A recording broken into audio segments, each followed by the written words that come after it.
Vaishali, yes. మొన్న kid వడ్డానం గురించి ఎవరో కామెంట్ సెక్షన్ లో అడిగారని చెప్పావు కదా, వాడికి 10 తెమ్మని చెప్తే 2 పంపించాడు.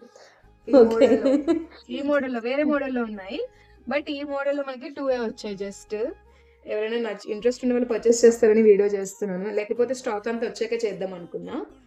ఇక్కడ మనకి చూడు, పెండెంట్ లో లక్ష్మీ అమ్మవారి మోటిఫ్ వచ్చింది, చక్కటి డివైన్ లుక్ లో ట్రెడిషనల్ ప్యాటర్న్ లో చాలా బాగుంది. అండ్ ఇక్కడ మనకి హ్యాంగింగ్స్ కూడా చూడు ఎంత బ్యూటిఫుల్ డ్రాప్స్ ఇచ్చేసారో మనకి. ఓవరాల్గా మనకి వడ్డనం అంతా కూడా సింపుల్గా కాకుండా ఫ్లోరల్ డిజైనింగ్ వచ్చేసింది, కొంచెం ఎంబోజింగ్ ప్యాటర్న్ కనిపిస్తుంది ఇక్కడ. వేర్ చేయొచ్చు, కంఫర్టబుల్ గా ఉంటుంది. ఇందులో మనకి 1 మోర్ డిజైనింగ్ వచ్చేసి పెండెంట్ ఒకటి చేంజ్ అవుతుంది. ఇక్కడ మనకి సీజర్ స్టోన్ ఫినిషింగ్ తో వచ్చేసింది, ఫ్లోరల్ డిజైనింగ్ ఉంది, చాలా మంచి సాఫ్ట్ ఫినిషింగ్ లోపలంతా కూడా. హ్యాపీగా వేర్ చేసుకోవచ్చు, రీజనబుల్ ప్రైస్ కే ఉంది, అఫోర్డబుల్ బడ్జెట్ లో. నచ్చితే వెంటనే లేట్ చేయకుండా స్క్రీన్ షాట్ తీసుకొని మన వాట్సాప్ నెంబర్ కూడా ప్లేస్ చేసుకొని